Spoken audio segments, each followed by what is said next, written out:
Hello everyone, today we are going to discuss about do while loop. अब सबसे पहले हम बात करते हैं इसके सिंटैक्स की। अब सिंटैक्स कैसे हम मेंशन करते हैं, तो सबसे पहले हम मेंशन करते हैं डू। देन डू के स्कोप में यहाँ पर हम वो स्टेटमेंट्स लिखते हैं जिन्हें हमें बार बार रिपीट करना होता है। ठीक है। देन फिर जहाँ पर हम डू को क्लोज करते हैं उसके इमीडिएट बाद हम मेंशन करते हैं व्हाइल, और व्हाइल के ब्रैकेट में मेंशन करते हैं कंडीशन। ठीक है।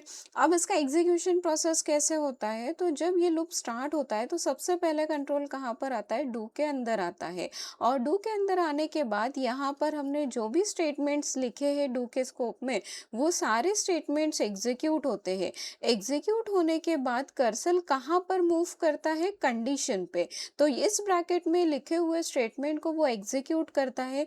अगर यहाँ पर लिखे हुए स्टेटमेंट का रिजल्ट ट्रू है तो फिर यहाँ से कर्सर वापस से कहाँ पर आ जाता है, डू की स्टार्टिंग में।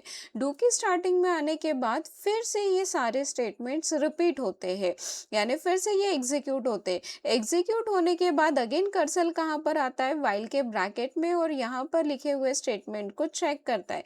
अब यहाँ पर लिखे हुए स्टेटमेंट का रिजल्ट अगर अगेन ट्रू है तो कर्सर फिर से कहाँ पर जाएगा, डू की स्टार्टिंग में जाएगा, और ये सारे स्टेटमेंट फिर से एग्जीक्यूट करेगा। तो ये प्रोसेस कंटिन्यू चलता जाएगा कब तक, जब तक कि व्हाइल के ब्रैकेट में रिजल्ट हमें फॉल्स नहीं मिलता। जैसे ही यहाँ पर व्हाइल के ब्रैकेट में लिखे हुए स्टेटमेंट का रिजल्ट हमें फॉल्स मिलेगा, कर्सर लूप से बाहर आ जाएगा। मतलब जब तक ट्रू रहेगा तब तक कर्सर डू की स्टार्टिंग में जाएगा। जैसे ही यहाँ पर लिखे हुए स्टेटमेंट का रिजल्ट फॉल्स मिलेगा तो कर्सर कहाँ पर आ जाएगा, डू व्हाइल से बाहर आ जाएगा। ठीक है। और जो रिपीटेशन चल रहा है वो रिपीटेशन स्टॉप हो जाएगा। अब अगर एक बात आप लोगों ने यहाँ पर नोटिस करी हो, तो यहाँ पर क्या हो रहा है कि सबसे पहला काम डू के स्कोप में लिखे हुए जो स्टेटमेंट है वो एग्जीक्यूट हो रहे हैं। उसके बाद फिर कर्सर कहाँ पर आ रहा है, कंडीशन पे आ रहा है और कंडीशन चेक कर रहा है।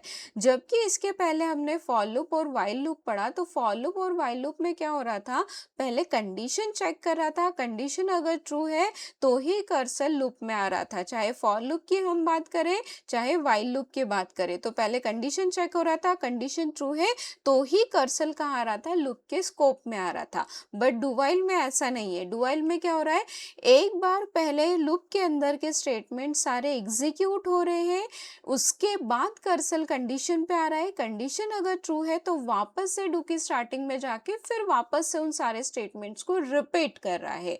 तो यहाँ पर अगर आप देखो तो इसके मिनिमम इटरेशंस कितने हो गए, मिनिमम इटरेशंस हो गए 1, और इसमें मैक्सिमम इटरेशंस कितने हो गए, इनफाइनाइट। जैसे कंडीशन जो यहाँ पर अप्लाई किया गया है वो कंडीशन अगर ऑलवेज ट्रू रहा तो इसके मैक्सिमम इटरेशंस कितने होंगे, इनफाइनाइट हो गए। जबकि वही अगर हम व्हाइल लूप और फॉर लूप की बात करें तो व्हाइल लूप और फॉर लूप में मिनिमम इटरेशंस थे 0 एंड मैक्सिमम इटरेशंस थे इनफाइनाइट, राइट।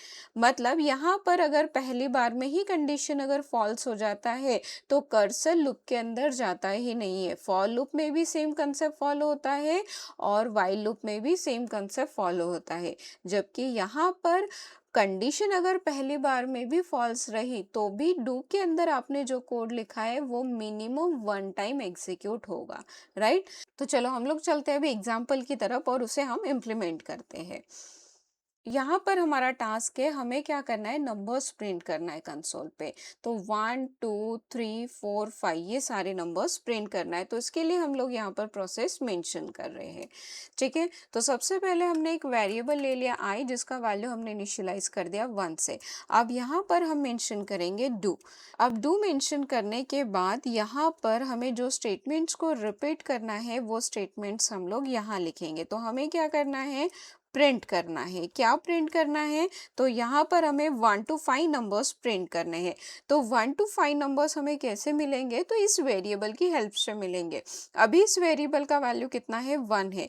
अब हम इस वेरिएबल के वैल्यू को इंक्रीज करते जाएंगे और प्रिंट करते जाएंगे। कब तक प्रिंट करेंगे, जब तक कि आई का वैल्यू 5 नहीं हो जाता है। ठीक है। तो यहाँ पर हमें प्रिंट क्या करना है, तो आई का वैल्यू हमें प्रिंट करना है। ठीक है। अब आई का वैल्यू प्रिंट करने के बाद हम क्या करेंगे, आई वेरिएबल में इंक्रीमेंट कर देंगे। अब वाई वेरिएबल में इंक्रीमेंट के बाद यहाँ पर मेंशन करेंगे हम वाई।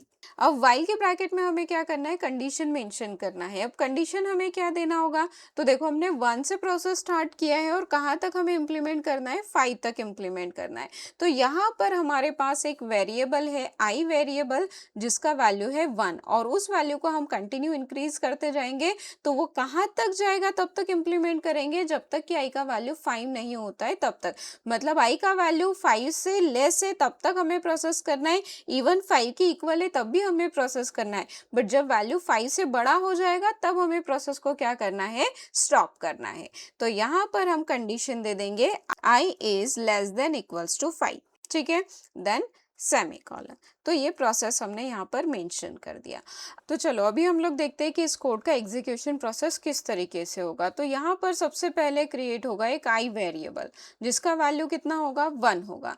देन कर्सर कहाँ पर आएगा, डू के स्कोप में आएगा। अब डू के स्कोप में हमने क्या किया है, आई का वैल्यू प्रिंट किया है। तो आई का वैल्यू कितना प्रिंट होगा, कंसोल पे 1 प्रिंट होगा। 1 प्रिंट होने के बाद आई वेरिएबल में इंक्रीमेंट होगा, तो आई का वैल्यू हो जाएगा 2। 2 वैल्यू होने के बाद कंडीशन चेक होगा, 2 is less than 5, yes condition is true. तो कर्सर वापस से कहां पर जाएगा, डू की स्टार्टिंग में, देन अगेन आई का वैल्यू प्रिंट करेगा। तो अभी आई का वैल्यू कितना है, 2, तो 2 कंसोल पे प्रिंट होगा। देन आई का वैल्यू इंक्रीज होगा तो कितना हो जाएगा, यहाँ पर मेमोरी में वैल्यू 3 हो गया। अब 3 से कंपेरिजन होगा, 3 is less than equals to 5, yes condition is true. Condition true है तो कर्सर वापस से डू की स्टार्टिंग में आएगा और आई का वैल्यू प्रिंट करेगा। तो अभी आई का वैल्यू कितना है, 3 है, तो 3 प्रिंट होगा। देन आई वेरिएबल में इंक्रीमेंट होगा। तो आई वेरिएबल में इंक्रीमेंट होने के बाद नेक्स्ट वैल्यू हमें कितना मिल जाएगा, 4 मिल जाएगा। 4 वैल्यू मिलने के बाद यहाँ पर कंपैरिजन 4 से होगा, 4 is less than equals to 5, yes condition is true. Condition true है तो अगेन कर्सर टॉप पे जाएगा, आई का वैल्यू प्रिंट करेगा। तो आई का वैल्यू प्रिंट होगा 4। देन आई वेरिएबल में इंक्रीमेंट होगा, तो अब आई का वैल्यू कितना हो जाएगा, यहाँ पर 5।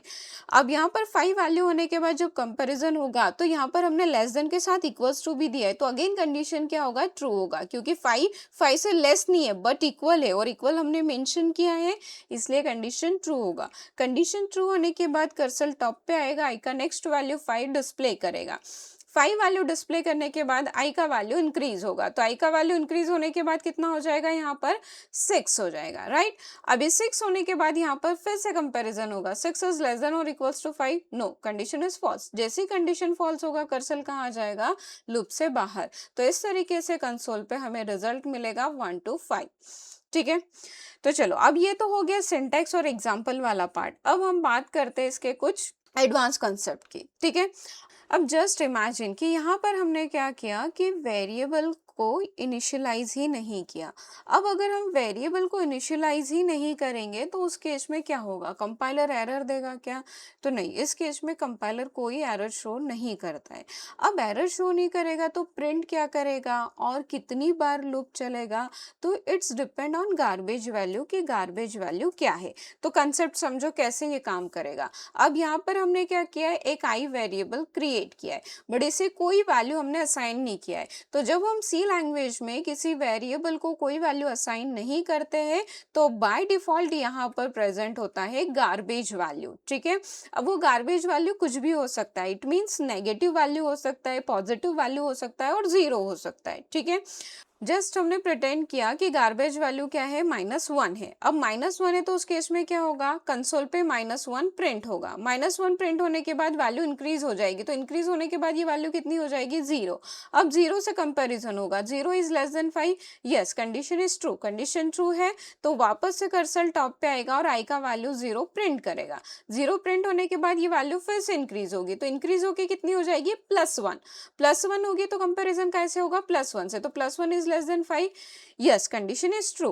कंडीशन ट्रू है तो फिर से टॉप पे कर्सर आएगा और 1 प्रिंट करेगा, अगेन ये वैल्यू इंक्रीज होगा।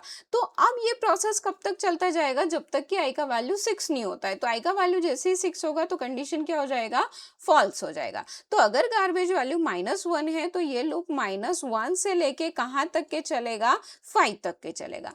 अब अगर गार्बेज वैल्यू 0 रहा तो उस केस में क्या होगा, तो ये चलेगा 0 to 5, राइट। गार्बेज वैल्यू अगर 5 है तो उस केस में प्रिंट क्या होगा, सिर्फ 5 होगा। अब सपोज करो कि आई का वैल्यू जो है 10 है, तो 10 है तो उस केस में क्या होगा कि सिर्फ एक ही वैल्यू प्रिंट होगी, वो क्या 10, और उसके बाद में क्या होगा, कंडीशन फॉल्स हो जाएगा और कर्सर लूप से बाहर आ जाएगा। अब यही चीज अगर हम फॉर लूप और व्हाइल लूप में करें तो क्या होगा, उसके नंबर ऑफ इटरेशन 0 होंगे। बट इस केस में आई का वैल्यू अगर आई का गार्बेज वैल्यू अगर 10 भी है तो क्या होगा कि मिनिमम एक इटरेशन इस लूप का होगा, तो इसलिए 10 वैल्यू कंसोल पे प्रिंट होगा। देन जब कंडीशन चेक होगा तो 10 वैल्यू जो है वो 5 से बड़ा है, तो कंडीशन फॉल्स हो जाएगा, तो आगे का कोई भी इटरेशन यहाँ पर नहीं होगा। ठीक है, तो चलो अभी इस प्रोसेस को हम लोग रन करके देखते हैं कि जो हम प्रिटेंड कर रहे हैं अकॉर्डिंगली ये प्रोसेस एग्जीक्यूट हो रहा है या नहीं हो रहा है। ठीक है, तो अब देखो यहाँ पर रिजल्ट क्या मिला, ये मिला हमें। ठीक है, तो अब ये जो आई का वैल्यू है तो ये मोर देन 5 है, इसलिए इसके कितने इटरेशंस हुए, 1 ही इटरेशन हुआ। जैसे कि हमने 10 कंसीडर किया था कि अगर गार्बेज वैल्यू 10 होगा तो एक ही वैल्यू प्रिंट करेगा और उसके बाद लूप स्टॉप हो जाएगा। तो अब यहाँ पर एक्चुअल में आई का वैल्यू गार्बेज वैल्यू कितना पिक हुआ है, तो ये number garbage value as a pick हुआ है। ठीक है, तो यहाँ पर इस लूप के जो है वो एक ही इटरेशन होगा, देन लूप टर्मिनेट हो जाएगा। ठीक, चलो अब आगे बढ़ते हैं। अब जस्ट इमेजिन कि यहाँ पर हमने वेरिएबल को इनिशियलाइज किया है बट इसमें इंक्रीमेंट ही नहीं दिया, तो उस केस में क्या होगा।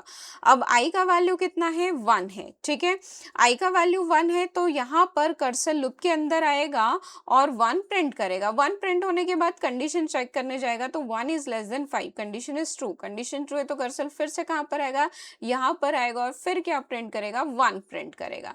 फिर कंडीशन चेक करेगा, 1 is less than 5, yes condition is true. Condition true है तो फिर से कहां पर जाएगा, कर्सर टॉप पे आएगा और आई का वैल्यू 1 प्रिंट करेगा। तो ये 1 1 1 प्रिंट करता जाएगा, कब तक, इनफाइनाइट टाइम्स। क्यों, क्योंकि आई का इनिशियल वैल्यू हमने दिया है 1 और उस वैल्यू को हमने इंक्रीज ही नहीं किया है, तो ये वैल्यू ऑलवेज कितना रहेगा, 1 रहेगा, और ऑलवेज 1 रहेगा तो ऑलवेज लेस देन 5 रहेगा, तो ये कंडीशन हमेशा ट्रू रहेगी। हमेशा ट्रू रहेगी तो ये लूप चलता जाएगा और 1 1 1 कंसोल पे प्रिंट करता जाएगा। ठीक है, तो चलो इसको भी हम रन करके एक बार चेक करते हैं।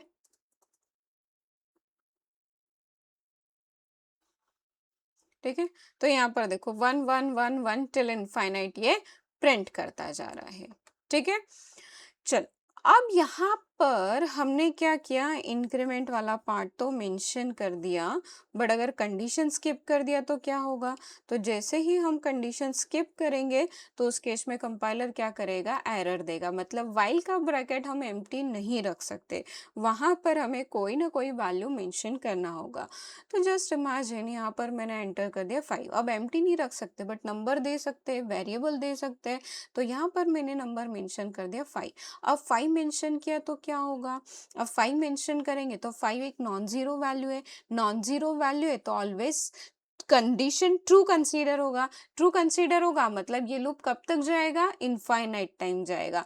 तो ये 1 2 3 4 5 कंसोल पे कब तक प्रिंट करेगा, इनफाइनाइट टाइम प्रिंट करेगा। क्यों, क्योंकि यहाँ पर प्रोसेस हम स्टार्ट कर रहे हैं 1 से, तो इनिशियल वैल्यू आई का कितना होगा, 1 होगा। 1 होने के बाद कर्सर लूप में आएगा, 1 प्रिंट करेगा, 1 प्रिंट करने के बाद वैल्यू इंक्रीज करेगा तो वैल्यू हो जाएगा 2। 2 वैल्यू होने के बाद यहाँ पर आएगा, यहाँ पर हमने मेंशन क्या किया है, 5 5 एक नॉन जीरो वैल्यू, इसलिए कंडीशन ट्रू कंसीडर होगी, तो कर्सर टॉप पे जाएगा, फिर आई का वैल्यू प्रिंट करेगा, तो कितना प्रिंट होगा कंसोल पे, 2 प्रिंट होगा। देन फिर अगेन वैल्यू इंक्रीज होगी तो कितना हो जाएगा, ये वैल्यू 3 होगा। 3 होगा तो फिर वापस से कंडीशन चेक करेगा तो कंडीशन फिर ट्रू रहेगा। तो इस तरीके से ये प्रोसेस चलता जाएगा और 1 2 3 4 5 टिल इनफाइनाइट ये कंसोल पे डिस्प्ले करेगा। ठीक है, तो चलो इसको फिर से हम एग्जीक्यूट करके देखते हैं। ये देखो यहाँ पर 1 2 इनफाइनाइट ये कंसोल पे डिस्प्ले कर रहा है। ठीक है, चलो अब आगे बढ़ते हैं। अब यहाँ पर हम प्रॉपर एक कंडीशन मेंशन कर देते हैं, जैसे हमने प्रीवियस किया था। अब यहाँ पर हमने क्या किया कि कंडीशन इनिशियलाइजेशन और इंक्रीमेंट दिया, बट कर्ली ब्रैकेट्स अगर हम स्किप कर दे तो उस केस में क्या होगा। तो जैसे ही हम कर्ली ब्रैकेट स्किप करेंगे तो ये कोड हमारा इस लाइन पे एरर देने लगेगा। अब ये एरर क्यों दे रहा है, तो हमेशा ध्यान रखना है कि जब हम डू वाइल लूप मेंशन करते हैं तो डू का स्कोप जहां पर भी एंड होता है उसके इमीडिएट बाद मेंशन होना चाहिए वाइल। अभी यहाँ पर हमने कर्ली ब्रैकेट्स रिमूव कर दिए, इसकी वजह से क्या होगा कि ये जो प्रिंटफ स्टेटमेंट है तो प्रिंटफ स्टेटमेंट पे ही डू का स्कोप एंड हो जाएगा, मतलब ये फर्स्ट सेमीकोलन जहां मिलेगा वहां पर डू का स्कोप एंड हो जाएगा। अब इस लाइन पे डू का स्कोप एंड हो गया, देन फिर हमने क्या किया, एक इंक्रीमेंट स्टेटमेंट लिखा है और उसके बाद में वाइल को मेंशन किया है, तो ये कंपाइलर एक्सेप्ट नहीं करेगा, क्योंकि डू वाइल जब हम मेंशन करते हैं तो ये रूल होता है कि डू जहां खत्म होगा उसके बाद ही वाइल मेंशन होगा। तो अब जैसे ही मैं ये जो एक्स्ट्रा सिंटैक्स है उसको हटा दूंगी तो हमारा कोड जो है वो एग्जीक्यूट हो जाएगा। क्यों? क्योंकि अभी ये डू का स्कोप यहाँ पर एंड हो रहा है और उसके बाद फिर हमने वाइल मेंशन किया है। बट जब इस प्रोग्राम को हम रन करेंगे तो अगेन यहाँ पर इंक्रीमेंट मेंशन नहीं है, इसलिए 1 1 1 टिल इनफाइनाइट प्रिंट होगा, क्योंकि वैल्यू इंक्रीज ही नहीं होगी तो कभी भी 1 से बढ़कर 2 3 4 5 तक वैल्यू नहीं जाएगा, तो ये कंडीशन ऑलवेज ट्रू रहेगा। तो इसलिए ये 1 टू इनफाइनाइट एग्जीक्यूट होगा। ठीक है, तो 1 1 1 टिल इनफाइनाइट कंसोल पे डिस्प्ले होगा। ठीक, चलो अब सपोज करो कि यहां पर हमने क्या किया, इंक्रीमेंट मेंशन कर दिया। ठीक है, अब इंक्रीमेंट मेंशन कर दिया तो क्या होगा, तो इस केस में सबसे पहली वाली लाइन पे एक वेरिएबल क्रिएट होगा, आई वेरिएबल, जिसका वैल्यू होगा 1। देन कर्सर कहाँ आएगा, डू के स्कोप में आएगा। अब यहाँ पर हमने इंक्रीमेंट जो दिया है वो कौन सा इंक्रीमेंट है, पोस्ट इंक्रीमेंट है। पोस्ट इंक्रीमेंट है इसलिए पहले 1 प्रिंट करेगा फिर इंक्रीज करेगा। ठीक है, अब इंक्रीज हो गया, फिर कंडीशन चेक करेगा तो 2 is less than 5, condition is true. Then फिर से कर्सर यहाँ पर आएगा और आई का वैल्यू प्रिंट करेगा, तो आई का वैल्यू कितना है 2, तो 2 प्रिंट होगा। बट साथ में इंक्रीमेंट भी है तो यहाँ पर वैल्यू 2 प्रिंट करने के बाद हो जाएगी 3। फिर यहाँ पर 3 से कंपैरिजन करेगा, 3 is less than 5, yes condition is true. Condition true है तो कर्सर टॉप पे आएगा और आई का वैल्यू प्रिंट करेगा, तो आई का वैल्यू है 3 तो 3 प्रिंट होगा। 3 प्रिंट होने के बाद वैल्यू इंक्रीज होगा तो वैल्यू हो जाएगा 4। अब 4 वैल्यू होने के बाद अगेन कंपैरिजन करेगा, 4 is less than 5, yes condition is true. Condition true है तो नेक्स्ट आई का वैल्यू कितना प्रिंट कर देगा, ये 4 प्रिंट कर देगा। उसके बाद आई का वैल्यू इंक्रीज करके कितना कर देगा, यहाँ पर मेमोरी में 5, वैल्यू 5 हो गया। अब 5 होने के बाद यहाँ कंपेयर करेगा तो 5 is less than equals to 5, condition is true.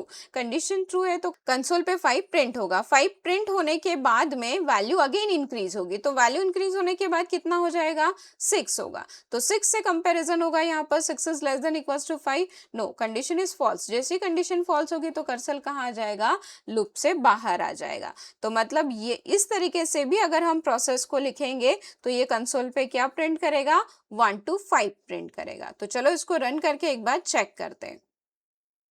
तो ये देखो यहाँ पर 1 to 5 ये कंसोल पे डिस्प्ले हो गया। आई होप सभी को क्लियर होगा कि डू व्हाइल लूप कैसे काम करता है। अगर हम कंडीशन रिमूव करें तो क्या होता है, अगर हम इंक्रीमेंट रिमूव करें तो क्या होता है, कर्ली ब्रैकेट्स ना दे तो क्या होता है, ये सारे कंसेप्ट सभी को क्लियर हो गए। In case if you have any doubt then please write in a comment section. Thank you.